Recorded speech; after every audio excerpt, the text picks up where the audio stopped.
Hello friends, welcome back to Mansi study channel. दोस्तों, आज है 30 अप्रैल 2024 और 30 अप्रैल 2024 से रिलेटेड करंट अफेयर्स के जितने भी क्वेश्चन बन सकते हैं आज की क्लास में सारे क्वेश्चन को कवर करेंगे और हर क्वेश्चन से रिलेटेड इंपॉर्टेंट पॉइंट भी मैं आपको बताऊंगी। तो आप लोग पूरा क्लास बहुत ध्यान से देखिएगा।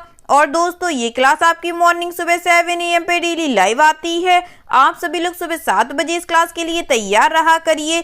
इससे आपकी तैयारी करंट अफेयर्स में बेहतर होने वाली है और आगे आने वाले सभी एग्जाम में आप लोग करंट अफेयर्स में बहुत अच्छा सा रिस्पॉन्स दे पाएंगे। तो चलिए आगे बढ़ते हैं और आज का पहला क्वेश्चन देखते हैं। आज का पहला क्वेश्चन लिखा है, पहला अंतर्राष्ट्रीय इंद्रधनुष पर्यटन सम्मेलन किस देश में आयोजित किया गया? In which country was the first international rainbow tourism conference held? First option है भारत, सेकंड ऑप्शन है नेपाल, थर्ड ऑप्शन है भूटान, फोर्थ ऑप्शन है पाकिस्तान। जल्दी से बताइएगा दोस्तों, पहला अंतर्राष्ट्रीय इंद्रधनुष पर्यटन सम्मेलन किस देश में आयोजित किया गया है? इस क्वेश्चन का जो राइट आंसर हो जाएगा फ्रेंड्स, वह है हमारा ऑप्शन नंबर बी, नेपाल देश में। चलिए इससे रिलेटेड इंपॉर्टेंट पॉइंटों को पढ़ते हैं। मियाको पहचान, नेपाल ने नेपाल पर्यटन बोर्ड के सहयोग से पहले अंतर्राष्ट्रीय इंद्रधनुष पर्यटन सम्मेलन का आयोजन किया। यह एक दिवसीय आयोजन नेपाल के पर्यटन उद्योग के भीतर विविधता और समावेशिता को बढ़ावा देने में एक महत्वपूर्ण छलांग का प्रतीक है, जो देश को दक्षिण एशिया में यौन अल्पसंख्यक समुदाय के लिए एक स्वागत योग्य गंतव्य के रूप में स्थापित करता है। सम्मेलन का मुख्य उद्देश्य नेपाल को LGBT अनुकूल पर्यटन स्थल के रूप में स्थापित करना है। ठीक है दोस्तों, चलिए आगे बढ़ते हैं और नेक्स्ट क्वेश्चन देखते हैं।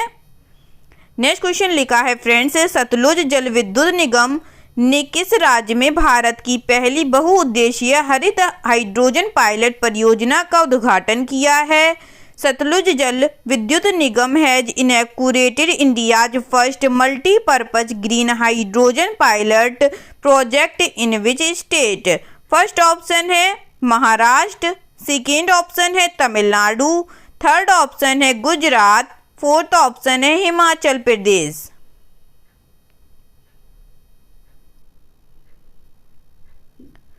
बताइएगा फ्रेंड्स, इस क्वेश्चन का राइट आंसर क्या हो जाएगा? इस क्वेश्चन का जो राइट आंसर हो जाएगा फ्रेंड्स, वह है हमारा option number D, Himachal Pradesh. चलिए इससे रिलेटेड इंपॉर्टेंट पॉइंटों को पढ़ते हैं। सतलुज जल विद्युत निगम ने हिमाचल प्रदेश के नाथपा झांगड़ी हाइड्रो पावर स्टेशन में भारत के पहले बहुउद्देशीय हरित हाइड्रोजन पायलट प्रोजेक्ट का उद्घाटन किया है। यह परियोजना high velocity oxygen fuel coating सुविधा के लिए हाइड्रोजन का उत्पादन करेगी और 25 किलोवाट बिजली पैदा करेगी। इसका उद्देश्य राष्ट्रीय हरित हाइड्रोजन मिशन के साथ तालमेल बिठाते हुए हरित हाइड्रोजन को स्वच्छ ऊर्जा स्रोत के रूप में आगे बढ़ाना है। ठीक है फ्रेंड्स, चलिए आगे बढ़ते हैं और नेक्स्ट क्वेश्चन देखते हैं। नेक्स्ट क्वेश्चन लिखा है फ्रेंड्स, RBI के आंकड़ों के अनुसार वित्तीय वर्ष 2023-24 में क्रेडिट कार्ड खर्च साल दर साल 27% बढ़कर 18.26 ट्रिलियन रुपए हो गया, जो एक साल पहले की अवधि में लगभग 14 ट्रिलियन था।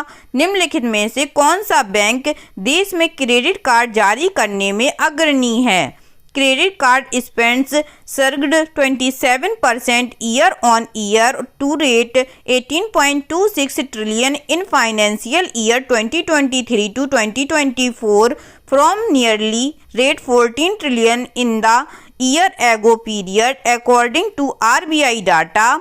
Which of the following banks in the leader in credit card insurance in the country? First option है भारतीय स्टेट बैंक, सेकेंड ऑप्शन है एक्सिस बैंक, थर्ड ऑप्शन है यस बैंक या फोर्थ ऑप्शन है HDFC बैंक।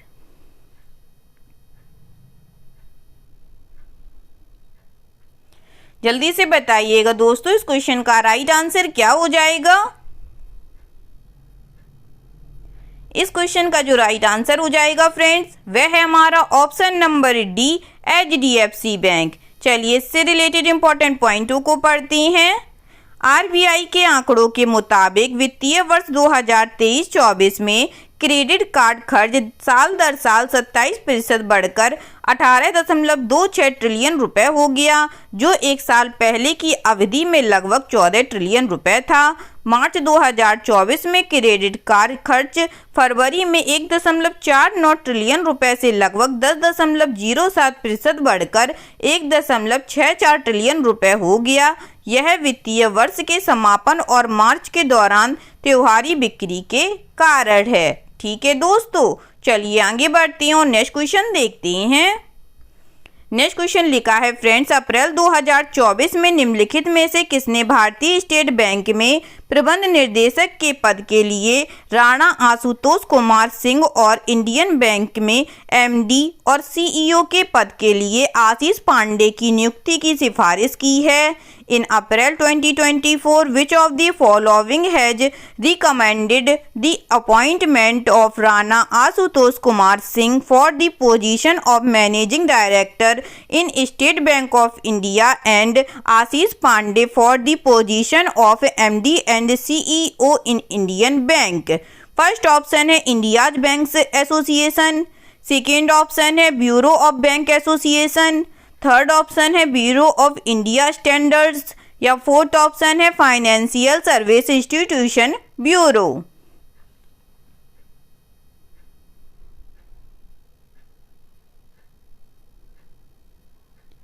बताइएगा दोस्तों, अप्रैल 2024 में निम्नलिखित में से किसने भारतीय स्टेट बैंक के प्रबंध निदेशक के पद के लिए राणा आशुतोष कुमार सिंह और इंडियन बैंक के MD और CEO के पद के लिए आशीष पांडे की नियुक्ति की सिफारिश की है? इस क्वेश्चन का जो राइट आंसर हो जाएगा फ्रेंड्स, वह है हमारा option number D, financial services institution bureau ने। चलिए इस क्वेश्चन से रिलेटेड इंपॉर्टेंट पॉइंटों को पढ़ते हैं। वित्तीय सेवा संस्थान ब्यूरो ने भारतीय स्टेट बैंक में प्रबंध निर्देशक के पद के लिए राणा आशुतोष कुमार सिंह और इंडियन बैंक के MD और CEO के पद के लिए आशीष पांडे की नियुक्ति की सिफारिश की है। सिंह वर्तमान में SBI में उप प्रबंध निर्देशक हैं। वर्तमान में शांतिलाल जैन इंडियन बैंक के MD और CEO हैं। उन्होंने 1 सितंबर 2021 को पदभार ग्रहण किया। इससे पहले उन्होंने सितंबर 2018 से अगस्त 2021 तक 3 वर्षों के लिए बैंक ऑफ बड़ौदा के कार्यकारी निर्देशक के रूप में कार्य किया। ठीक है दोस्तों, चलिए आगे बढ़ते हैं और नेक्स्ट क्वेश्चन देखते हैं। नेक्स्ट क्वेश्चन लिखा है फ्रेंड्स, एक्सिस बैंक के बोर्ड ने कितने वर्षों की अवधि के लिए बैंक के MD और CEO के पद के रूप में अमिताभ चौधरी की पुनर्नियुक्ति को मंजूरी दे दी है? The board of Axis bank has approved the reappointment of Amitabh Chaudhary as MD and CEO of the bank for a period of how many years? First option है 1 ईयर, सेकेंड ऑप्शन है 2 ईयर, थर्ड ऑप्शन है 3 year या fourth option है 4 year. जल्दी से बताइएगा friends, axis bank के board के कितने वर्षों की अवधि के लिए बैंक के MD और CEO के रूप में अमिताभ चौधरी की पुनर्नियुक्ति को मंजूरी दे दी है? इस क्वेश्चन का जो राइट आंसर हो जाएगा फ्रेंड्स, वह है हमारा ऑप्शन नंबर सी, 3 ईयर के लिए। चलिए इससे रिलेटेड इंपॉर्टेंट पॉइंटों को पढ़ते हैं। एक्सिस बैंक के बोर्ड ने 1 जनवरी 2025 से 31 दिसंबर 2027 तक 3 साल की अवधि के लिए बैंक के MD और CEO के रूप में अमिताभ चौधरी की पुनर्नियुक्ति को मंजूरी दे दी है। यह पुनर्नियुक्ति लागू कानूनों के संदर्भ में भारतीय रिजर्व बैंक की मंजूरी और सदस्यों की मंजूरी के अधीन है। बैंक की नियामक फाइलिंग के अनुसार चौधरी उम्र 59 वर्ष 9 वर्षों से अधिक समय तक HDFC standards life insurance company limited का सफलतापूर्वक नेतृत्व करने के बाद 1 जनवरी 2019 से एक्सिस बैंक के MD और CEO के रूप में शामिल हुए। ठीक है दोस्तों, चलिए आगे बढ़ते हैं और नेक्स्ट क्वेश्चन देखते हैं। नेक्स्ट क्वेश्चन लिखा है फ्रेंड्स, विश्व बौद्धिक संपदा कार्यालय हर साल किस दिन मनाया जाता है? The world intellectual property office day is celebrated every year on which day? First option है 22 अप्रैल को, सेकेंड ऑप्शन है 23 अप्रैल को, थर्ड ऑप्शन है 24 अप्रैल को या फोर्थ ऑप्शन है 26 अप्रैल को।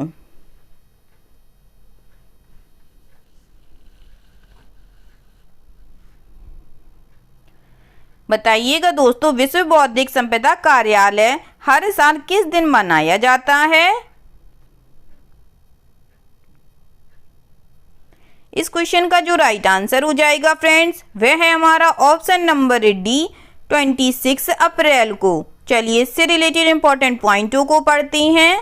विश्व बौद्धिक संपदा कार्यालय हर साल 26 अप्रैल 2024 को मनाया जाता है। यह दिन नवाचार और रचनात्मकता को प्रोत्साहित करने में बौद्धिक संपदा की भूमिका को बढ़ावा देने के लिए समर्पित है। यह दिन बौद्धिक संपदा संरक्षण के लिए एक संतुलित दृष्टिकोण की आवश्यकता के बारे में जागरूकता बढ़ाने का एक अवसर है, जो रचनाकारों और कॉपीराइट धारकों के अधिकारों के साथ साथ सार्वजनिक हित को भी ध्यान में रखता है। और इसकी थीम है दोस्तों आईपी और एसडीजी, नवाचार और रचनात्मकता के साथ हमारे सामान्य भविष्य का निर्माण। ठीक है दोस्तों, चलिए आगे बढ़ते हैं और नेक्स्ट क्वेश्चन देखते हैं। नेक्स्ट क्वेश्चन लिखा है friends, international girls in ICT दिवस हर साल अप्रैल के आखिरी दिन कब को मनाया जाता है? International girls in ICT day is celebrated every year on the last day of April. First option है वेडनेसडे को, सेकेंड ऑप्शन है थर्सडे को, थर्ड ऑप्शन है फ्राइडे को या फोर्थ ऑप्शन है सैटरडे को।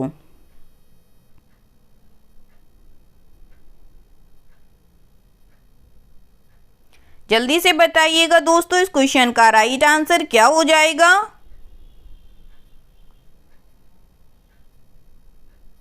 इस क्वेश्चन का जो राइट आंसर हो जाएगा दोस्तों, वह है हमारा ऑप्शन नंबर बी थर्सडे को। चलिए इससे रिलेटेड इंपॉर्टेंट पॉइंटों को पढ़ते हैं। International girls in ICT day हर साल अप्रैल के आखिरी दिन गुरुवार को मनाया जाता है।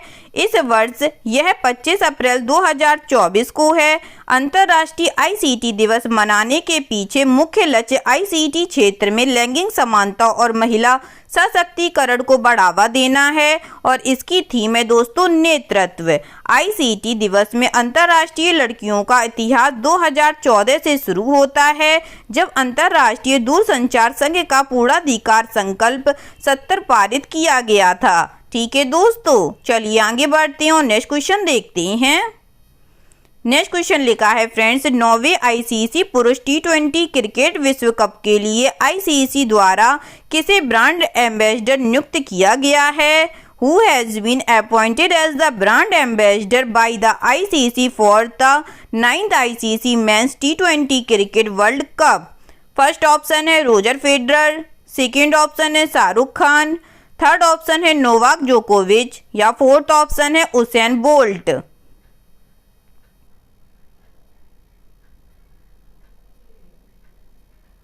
जल्दी से बताइएगा दोस्तों, 9वें आईसीसी पुरुष टी20 क्रिकेट विश्व कप के लिए आईसीसी द्वारा किसे ब्रांड एम्बेसडर नियुक्त किया गया है?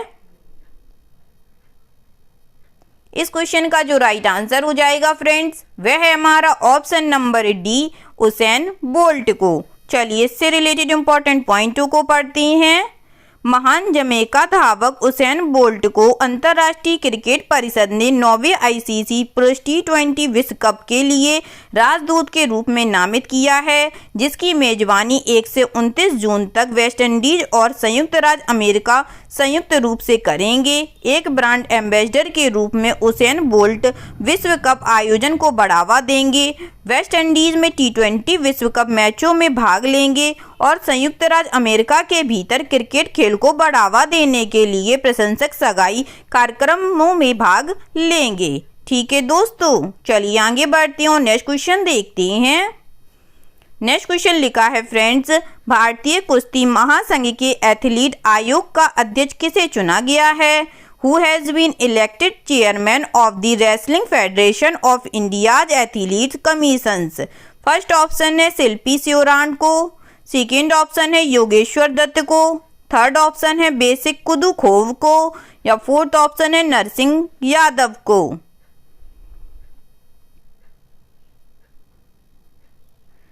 बताइएगा फ्रेंड्स, भारतीय कुश्ती महासंघ के एथलीट आयोग का अध्यक्ष किसे चुना गया है? इस क्वेश्चन का जो राइट आंसर हो जाएगा फ्रेंड्स, वह है हमारा option number D, Narsingh Yadav को। चलिए इससे रिलेटेड इंपॉर्टेंट पॉइंटों को पढ़ते हैं। राष्ट्रमंडल खेलों के पूर्ण स्वर्ण पदक विजेता नरसिंह पंचम यादव को भारतीय कुश्ती महासंघ के एथलीट आयोग का अध्यक्ष चुना गया। 7 पदों के लिए कुल 8 उम्मीदवार मैदान में थे और मतपत्र पर हुए मतदान के बाद 7 सदस्य निर्वाचित हुए। इसके बाद उन्होंने नरसिंह को आयोग का अध्यक्ष चुना। 2016 ओलंपिक से पहले खेलों में भाग लेने वाले नरसिंह ने तब सुर्खियां बटोरी थीं जब 2 बार के ओलंपिक पदक विजेता सुशील कुमार जो चोट के कारण क्वालिफिकेशन इवेंट से चूक गए थे, इन्होंने उनके खिलाफ ट्रायल बाउट के लिए अनुरोध किया था। ठीक है दोस्तों, चलिए आगे बढ़ते हैं और आज का लास्ट क्वेश्चन देखते हैं। आज का लास्ट क्वेश्चन लिखा है friends, heavenly islands of Goa नामक पुस्तक के लेखक कौन है? Who is the author of the book titled heavenly islands of Goa?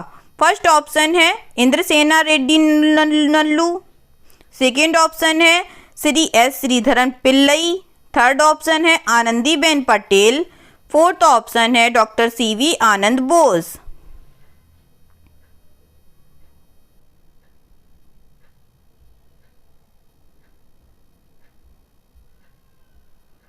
बताइएगा friends, heavenly islands of Goa नामक पुस्तक के लेखक कौन है? इस क्वेश्चन का जो राइट आंसर हो जाएगा फ्रेंड्स, वह है हमारा option number B, P S. Sreedharan Pillai ji हैं। चलिए इससे रिलेटेड इंपॉर्टेंट पॉइंटों को पढ़ते हैं। दक्षिणामनाय श्री शारदा पीठम श्रृंगेरी के शंकराचार्य जगत गुरु श्री श्री विधुशेखर भारती स्वामी ने गोवा में गोवा के राज्यपाल पी.एस. श्रीधरन पिल्लई द्वारा लिखित पुस्तक हेवनली आइलैंड ऑफ गोवा का विमोचन किया। यह पुस्तक, जो श्री पिल्लई की 221वीं पुस्तक है, डोना पाउला में राजभवन के न्यू दरबार हॉल में आयोजित एक कार्यक्रम में जारी की गई। ज्ञानपीठ पुरस्कार विजेता दामोदर मौर्य को पुस्तक की पहली प्रति मिली। ठीक है दोस्तों, आई होप आज के सभी क्वेश्चन आप लोगों को बहुत अच्छे लगे होंगे फ्रेंड्स, और सभी क्वेश्चन से रिलेटेड इंपॉर्टेंट पॉइंट के नोट्स भी आप लोगों को बहुत अच्छे से समझ में आए होंगे।